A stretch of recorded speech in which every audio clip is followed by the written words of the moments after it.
यदि आप लॉ पढ़ना चाहते हैं तो कहीं और क्यों जाना। हमारे ऐप को डाउनलोड करें और लॉ पढ़ें। नमस्ते सदावत्सले मातृभूमि।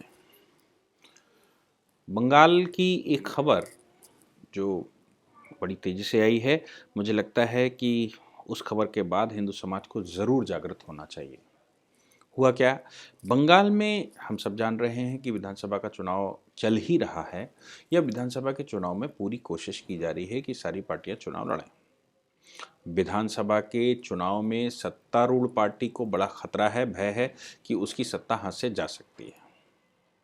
कारण उसका ये है कि लोकसभा चुनाव में केंद्र की सरकार जिस पार्टी की है उसने बड़ी अच्छी परफॉर्मेंस की और 2-3% वोट का फर्क रह गया, जो फर्क मुझे लगता है कि इस चुनाव में पटने वाला है। इसलिए ममता बनर्जी और उनकी पार्टी के जो बाकी सदस्य हैं उनको इस समय भरपूर खतरा है कि कहीं सरकार चली ना जाए। अब चुनाव लड़ते समय चूंकि वो भगवादारी पार्टी है और भगवा के आधार पर चुनाव लड़ती है, राम मंदिर आंदोलन छेड़ा, 370 हटाया, या देश में हिंदुत्व की राजनीति करते हैं, हिंदू समाज की राजनीति करते हैं, एंशियंट कल्चर की राजनीति करते हैं, भारत के परम वैभव की राजनीति करते हैं, विदेशों में भारत के सम्मान की राजनीति करते हैं। अब चूंकि इस प्रकार की राजनीतियां करते हैं वो, इसलिए उनका विरोध कैसे हो ये पूरी कोशिश की जाती। अगर आपने कहा कि राम मेरे हैं तो उन्होंने कहा जय श्री राम के नारे मत लगाइए। अगर हम कोई भी पार्टी ये कहती है कि जय श्री राम के आधार पर हम चलने वाले हैं, तो उस पार्टी का विरोध करने के लिए जय श्री राम के नारे नहीं लगेंगे, ऐसा आह्वान करने वाले लोग। हद तो तब हो गई जब इस आह्वान में एक स्टेटमेंट इतना खतरनाक आ गया कि सोचकर भी भय लगता है कि क्या वो हिंदू ही हैं, क्या वो भारतीय संस्कृति भारतीय मूल के व्यक्ति हैं। हुआ ये कि टीएमसी के एक सांसद, तृणमूल कांग्रेस हम सब जान रहे हैं कि सत्ता में है, तृणमूल कांग्रेस के एक सांसद का एक स्टेटमेंट आया, और वो स्टेटमेंट इतना खतरनाक आया कि वो जब चुनाव लड़ रहे हैं तो उन्होंने एक स्टेटमेंट दे दिया कि सीता राम के पास जाकर बोली सौभाग्य था कि रावण ने उसका हरण किया। यानी कि सीता ये कह रही है कि उसका हरण करने वाला रावण एक अच्छा इंसान था और ये उसका सौभाग्य था। वो राम के पौरुष पर प्रश्न खड़े कर रहे हैं, वो राम की सत्ता पर प्रश्न खड़े कर रहे हैं, वो देश की जो परिस्थिति है, जो हमारा सौभाग्य है कि भगवान यहाँ पर हुए और उन्होंने लंकापड़ी रावण का वध किया, उस पर प्रश्न खड़े कर रहे हैं।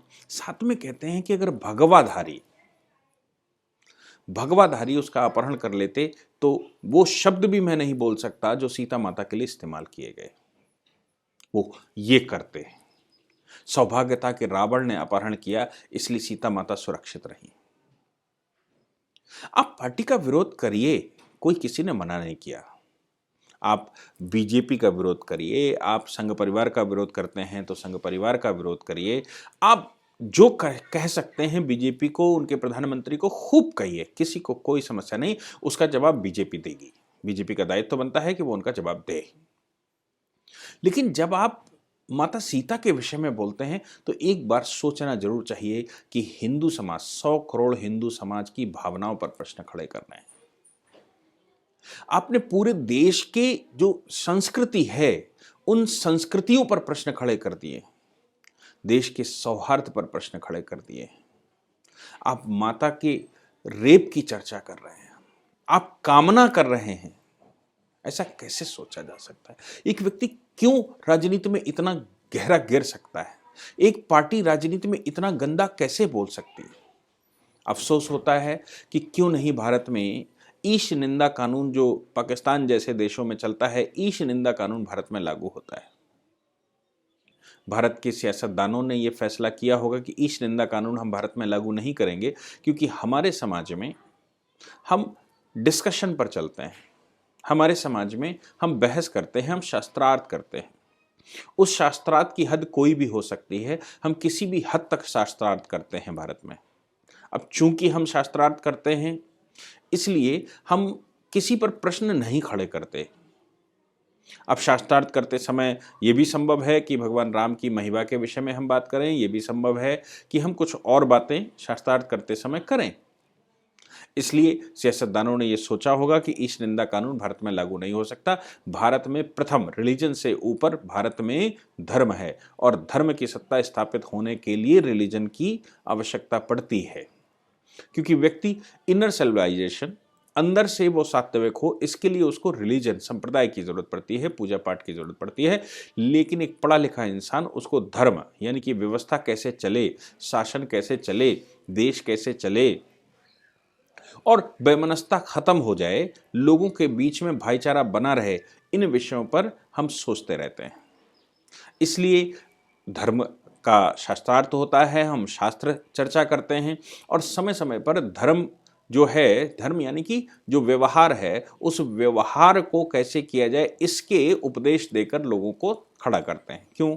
क्योंकि अगर आपने शिक्षित ना किया, आपने संस्कार नहीं दिए, तो कोई भी पुलिस प्रशासन ऐसा नहीं हो सकता जो देश को बचा सके, कोई भी पुलिस प्रशासन ऐसा नहीं हो सकता जो समाज को बचा सके। तो समाज को बचाने के लिए समाज को ही आगे आना पड़ता है और समाज को आगे आने से पहले उसको शिक्षित करना पड़ता है।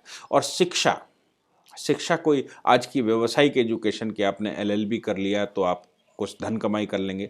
आज की शिक्षा का मतलब है कि आप अर्निंग कैसे करेंगे, धन कैसे कमाएंगे। शिक्षा वो नहीं है, उसको आप स्किल कह सकते हैं। और स्किल भी नहीं है, वो थ्योरेटिकल स्किल है, प्रैक्टिकल नहीं होती। हालांकि अब नेशनल एजुकेशन पॉलिसी में प्रैक्टिकल स्किल की बात कही गई है, थ्योरेटिकल स्किल धीरे धीरे ख़त्म की जा रही है। लेकिन अब सवाल ये आता है कि शिक्षा, क्या हमको शिक्षित किया गया?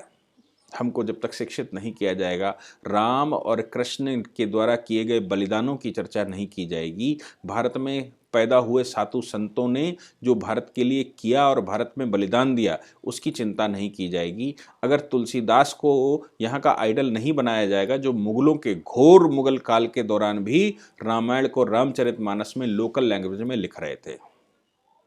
सूर कबीर तुलसी को यदि आप नहीं पूजेंगे, यदि आप उनको नहीं पढ़ाएंगे, यदि देश को देश की संस्कृति नहीं पढ़ाएंगे, यदि देश के सांस्कृतिक परंपरा को आप दान नहीं करेंगे, तो फिर मुझे नहीं लगता कि हमारे देश में कुछ अच्छा हो भी सकता है। ऐसे ही जैसे कल्याण बनर्जी जो TMC के सांसद हैं, उन्होंने जिस प्रकार स्टेटमेंट दे दिया कि सीता ने राम से कहा, अब वो कहा तो इनको किस माध्यम से पता लगा मुझे पता नहीं है, लेकिन सीता ने राम से कहा कि यदि रावण रावण मेरा सौभाग्य है कि रावण मुझे उठाकर ले गया था।